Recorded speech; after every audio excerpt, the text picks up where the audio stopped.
let's talk about Fernando Alonso. He received a penalty post-race, 20 seconds added on to his race time, which demoted him down the order to P8.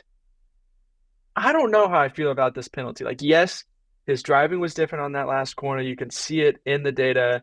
He was a lot slower. He did some different things with his brakes, kind of brake, throttle, brake, throttle. But I don't know if it was deserving of a penalty. What do you think? Yeah, I don't know. I don't know that it was deserving of a penalty either. I mean, it's not like I mean, we don't know what Fernando was thinking. Was he trying to back George off a little bit? I don't know. Um, but I mean,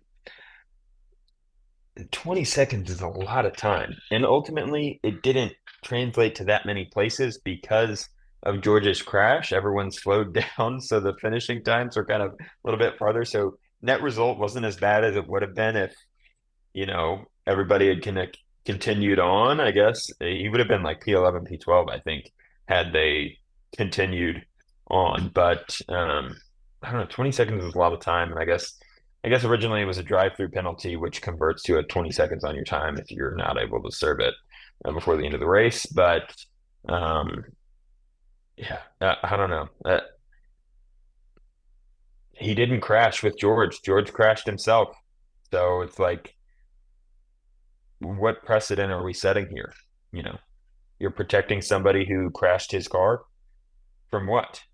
From his own inability to manage what the driver in front is doing? I mean, I don't know. It's a really, really tough decision. And I think it's something that uh, kind of the Formula One world will look back on for quite a while. Yeah, and I think in this situation, you can't put all of the blame on George.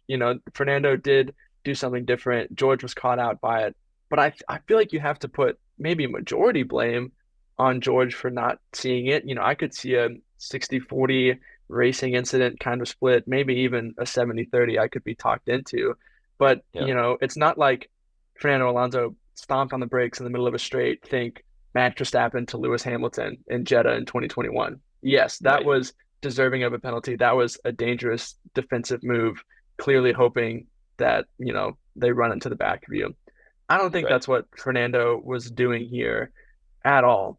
And the stewards say, the FIA says that that outcome doesn't determine severity of punishment. They have said that multiple, multiple times. That can't be true in this situation. If George Russell doesn't crash, no shot Fernando Alonso gets a penalty. And so I feel like you're Yeah. punishing Fernando Alonso because George Russell crashed in that situation. I don't think it was Fernando Alonso's fault that he crashed, but he's the one who's having to bear the brunt of the punishment because the crash happened. If George Russell doesn't crash, Fernando doesn't get the penalty, even though he did the same thing, which is, Right. I think, unbelievable in this situation. Yeah, absolutely. Like what if George just spins into the gravel uh and gets his car going again? George finishes, way down the order. Uh, but I mean, do you even look at what Fernando is doing if George spins? Probably not. I don't know. And yeah, I just think it's ridiculous that, I agree. Fernando was punished for something that, you know, the result of something that happened to somebody else. So I don't Yeah. know. It's a tough decision, and I think it's extremely inconsistent. And I don't know where you go from here if another similar situation happens. Not to be the Formula One fan that belabors this incident again.